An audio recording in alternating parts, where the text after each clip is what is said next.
Well, hello there. It's been a while, guys, and wow. You know, instead of telling you guys what has been going on with, work and general laziness and kind of stuff like that, no channel update in this episode, I'm just gonna jump right into the topic because who knows, maybe you guys are gonna be watching this like months down the road, that kind of stuff. So let's talk video games. Yeah, video games. Um, so recently I've been chatting with some of my coworkers and generally just thinking generally thinking in general about randomness and how much people hate randomness in video games, especially competitive video games. And yet, there is almost always randomness in the game, and a lot of people are kind of be like, well, that's just the way the game is. And I always, thought about it and kind of stuff, and I wondered about it. And since we're talking about TF2, let's start with TF2. Right, so in TF2 we have random crits. That's one of the things. Aside from random crits, we also have the random scatter of your shots, especially from, say, if you look at the scout scatter gun. You just shoot the gun into a wall, you can see that the bullets, they kind of form a random mass pattern. Like you have 9 bullets and they go somewhere. Whereas in the competitive TF2, they turned off random crits, for example, and the bullets always spread in a perfect spread, right? If you have 9 bullets, it will make a perfect, like, 3x3 square. And if you're using something that has an extra bullet, such as the Phantom Warrior thing has an extra bullet, then when you shoot at the wall, that extra 10th bullet always goes to the same spot every single time, and people will compensate their aim to get that extra bullet into the person's body, usually. So you can see like some scouts will aim a little bit off when using certain guns so that the extra bullet hits, and that that's the way they kind of remove a little bit of that randomness, and the game still plays really well, right? I think aside from crits and the scatter, I don't know if there's too much other randomness involved in TF2. Everything else has a pretty set thing that you can rely on, and competitive TF2 plays really, really well, which makes us wonder, why have random crits at all? And watching through the developer commentary for TF2, which you guys can do as well, I just spent a lot of time just watching it. Random crits are there for new players. Random crits are there for new players so that they can have fun, and so that they can be encouraged to keep playing the and enjoy themselves. It levels the battlefield a little bit so that they have a chance to play against veteran players. And random crits aren't super random either. I think at any moment you have something like a 12% chance of a random crit or something like that, and as you do more damage over time, so like it'll look back at your previous, say, 30 seconds or something like that. If within the past 30 seconds, if you did X number of damage, then it'll increase your chance of a random crit. So within the last 30 seconds, if you did like 1,000 damage or something like that, it caps out at like 25% chance of a crit. And I think melee weapons always have a 25% chance of a crit. And when it rewards you crits too, sometimes it will store up crits and give you what we call a crit stream, where your next number of shots or your next X seconds of attacks will be crits. You can see that most easily as a heavy, where they kind of store up the crits and they just give it to you all at once, as opposed to like one bullet hits a crit. And it makes sense for the heavy, right? They spend a lot of time thinking about this random crit design. Is not just like, oh yeah, just one shot becomes randomly a crit, right?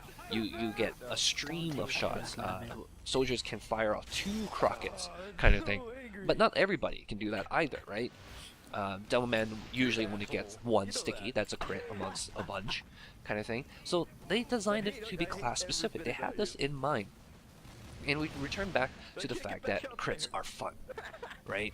When you're starting off, you're getting owned, and then suddenly, boom, random crit, boom, you kill a whole bunch of people. You're apologetic, yes. The other guy's a little bit salty, yes, because they had the kill. But wow, was that satisfying and fun. You get this kind of rush, this surge of endorphins, and you're like, ha ha ha ha. You just can't help but laugh at the situation. And on top of that, you know, it also makes for great stories, right? Where you're telling, oh yeah, this guy, I was bringing back the intelligence, and I was down to like half a health. I just turned around and I fired a random shot, and it turned out to be a crit, and the guy died, and I just made it back, and I capped it, and I won the whole game, right? It makes for great stories for people to share with other people, you know, spread the word. It makes the game fun, and it helps and encourages newbies, because you know newbies will hope for these random crits, and I mean they can't bank on it eventually and learn to be a better player, and they know that they can't bank on random crits, but when they get these random crits, they kind of know what they're doing with it, right? Same thing. Sometimes if you give them a crit screen, they'll know what they're doing with it, and the randomness makes it fun.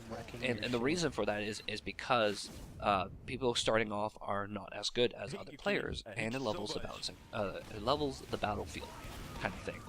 If we look at a different game, for example, I'm thinking, let's say Pokemon, right? In Pokemon, you have things like missed chances, you have things like flinches, you have things like status conditions such as confusion that can cause people, you have things such as sleep, which will cause people to stay asleep for, I think, 1 to 3 turns. So that's kind of a random thing. When you put them to sleep, some sleep attacks will have a miss chance, right? So, for example, sleep powder, you have like a 15% miss chance or something like that. I don't know. And when you do it, right, they go to sleep and they're guaranteed at least 1 turn of sleep. But you know, after that, they can wake up at any time, and you don't really know that. You just kind of bank on it. Same thing where if you confuse them, they've got like a 50-50 coin flip, whether they attack themselves or attack you, kind of stuff, right? Or paralysis, you know, there's like a 1/3 chance that they're going to be paralyzed by the turn to not be able to attack. So all those things do add up, and there's a lot of randomness in Pokemon, and yet Pokemon is very fun, and we see the same kind of players, you know, the experienced competitive players repeatedly making to top course, showing that, you know, luck is a factor, but it's not that much of a factor. And it shows that players can perform consistently in a game despite luck. And part of the game becomes then simply figuring out your odds and weighing the risks and stuff like that. Risk assessment becomes a huge skill in the game, and it becomes a huge important thing for people to consider. But these random things are fun, you know, and it gives people hope, right? Like, if I was playing and I was down, like I'm losing, alright, what can I do except, you know, just YOLO and play to my outs, and I still have outs at the very end. I don't go like, well, you knocked out 2 of my Pokemon, and now, you know, you definitely have to win on the table, and there's nothing I can do, right? Having that comeback chance, that ability to be able to come back and still win the game, what makes the game interesting to watch, but at the same time makes the game interesting to play, because if you play against somebody who has perfect play, if there is no luck in the game, then the game becomes solved, and then the game becomes boring and stale, because there is a perfect way to play, and if you're not doing the perfect way to play, then you're not doing it right. For something like Pokemon, it's definitely going to be a little bit more confusing just because there's so many different variables, but if we look at something such as checkers, which, you know, a couple years ago it got solved, there's like a perfect way to play checkers to guarantee that you win if you go first, and if you don't go first, it shows like lots of different ways. If you don't play the perfect route, you just cause a draw, right? And chess is getting to that point too, where it's starting to get solved. But chess, of course, has a lot of different variants. But, you know, considering the amount of openings, right? Chess at the super competitive level, at the super high level, is a lot of memorizing openings, because these openings have been optimized. These openings happen perfect. So, like the first 16 moves, if somebody plays an opening that you don't know and they know, and you can't figure out the perfect play out of that situation, you're going to be at a big disadvantage. And that's the way that game is. And it becomes like, I mean, that's one of the reasons why I stopped playing chess seriously when I was like 11 or something like that. I just didn't want to memorize openings. I opened up a book of modern openings, like play through a couple of Sicilian stuff, and I'm just like, nope, you know what? I don't want to memorize this stuff. I don't care about analyzing these situations and figuring out what makes them tick. I'm just done. I just want to play for fun. I just want to play with my own mind. But you know, you can't play that way against other people. Like whenever I play somebody and they start doing a French defense against me, I just kind of like want to flip the table because I don't know how to handle that. I don't know how to beat this opening. And people who know that, it's just like they just rip through everything, and it just makes me very sad. I should probably study French Open, considering the fact how many times I get beaten by it. Anyways, so yeah, randomness is in the game for multiple reasons. One, encourage people to get into the game, makes interesting stories, gives them hope while they're playing against better players, and also at the high end, allow for comebacks. It allows for outs. It allows people an out, a way to win. And returning back to TF2, right? We see in the 6v6 situation, you can have teams steamroll other teams in sixes or even in Highlander, where you get the ball rolling and then your team moves forward, starts spawn capping. Because the lack of luck factor, people can perfectly manage those situations, and anytime they lose their grip on this momentum is usually because of a player error rather than luck itself. But thankfully, unlike something like Pokemon or chess or checkers, TF2 is a real-time game which allows for real-time human errors, and you'll find that players can't play perfectly in all those kinds of situations. And that's one of the things where I think if you're talking about a real-time game, such as Counter-Strike, which has very little luck in it. So there's no crits, there is some scatter in CS, but a lot of the time people are, you know, headshot, headshot, headshot. I don't think I could ever get into CSGO simply because I'm scared that everyone's just gonna headshot me all the time. Then again, if I get ranked and I get paired with people of similar rank, you know, then you'll have a good time because people will be of similar skills. So, game design wise, right, if you know your game doesn't have randomness in it, or at least some way to allow players who are new to play well against experienced players, then, you know, you have to have a really, really good player ranking system. And I think one of the things that stopped me from continuing from playing Titanfall also is simply because I just wasn't that great at the game, and I kept getting into teams where people were better than me, and my rest of my team would just rage quit, and then I'll be like left with a couple other people against 5 guys, and they're like, yeah, 5 versus 3, let's do this, and it, you know, it's not gonna happen. Kind of stuff. It becomes very discouraging, and you know, you as a game designer, you don't want to discourage new players. You want to encourage them. You want to give them a reason to continue playing, and that's something really important. And anybody who tried to pick up Titanfall and experience that kind of stuff, you know, it becomes discouraging, and they would just hop off and never come back, and it's really unfortunate for the game kind of stuff. Last thing I will talk about regarding the luck factor is satisfaction. Satisfaction and fun is not always intersecting. They're not always together. They don't usually walk hand. They're not always walking hand in hand in a game. You can have fun and feel empty inside afterwards. Believe me, it happens. It's simultaneously you can feel spurts of satisfaction and not have fun. And I think the easy example of the latter thing would be grinding in an MMO, right? You go out, you grind, you get epic gear, you get your levels, and you feel satisfied. You know, you're like, yeah, I've got the best stuff, like compare, check out my things. But you know, at the end of the day, are you having fun?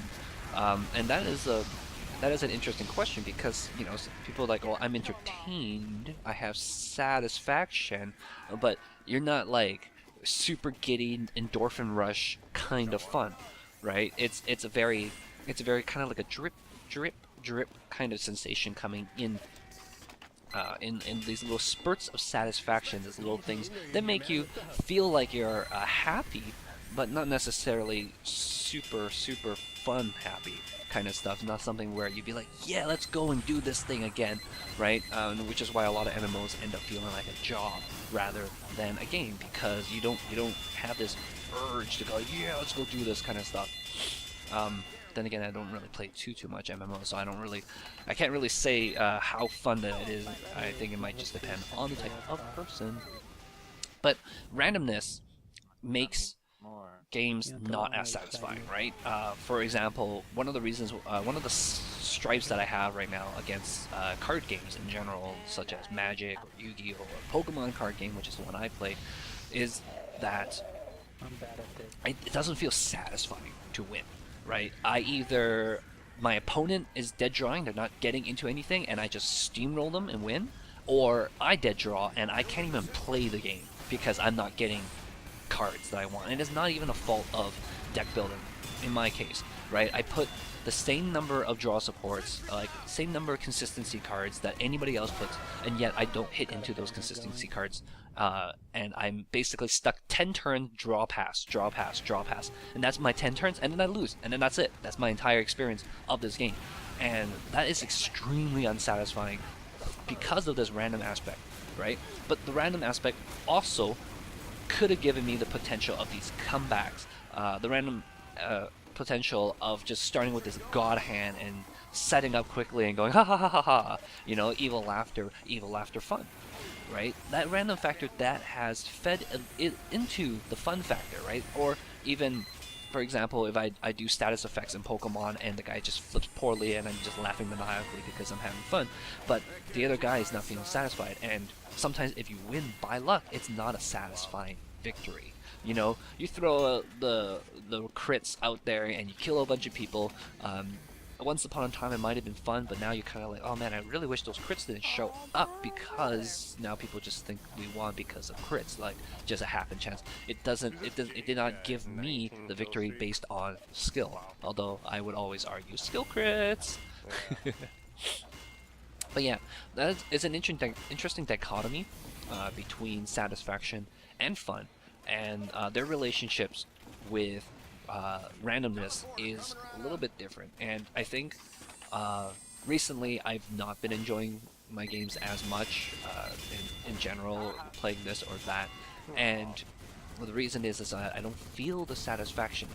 I mean, I have fun occasionally, right? It is fun to hang out with people and play some games, all that kind of good stuff, but afterwards I don't feel satisfied with it. And it might just be my general attitude towards video games currently, right? Where I kind of feel like maybe I should be making something. I should be doing something actually productive for once in my life, kind of thing. God forbid, right, guys?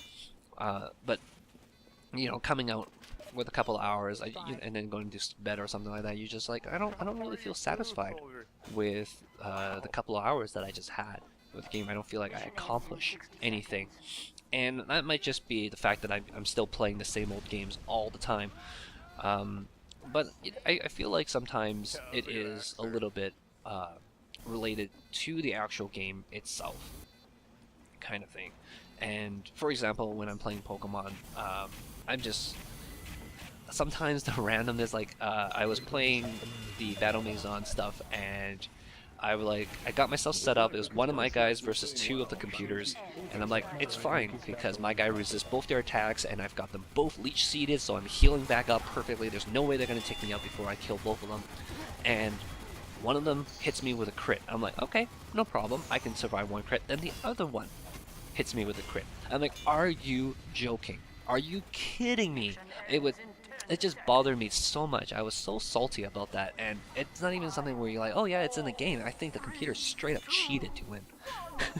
And it was not fun. It was not satisfying. But if I got that on somebody else, yeah, that would be fun. Whether that would be satisfying, who knows? Anyways, guys, that's my rant. Thanks for listening. I will catch you guys next time, whenever that is.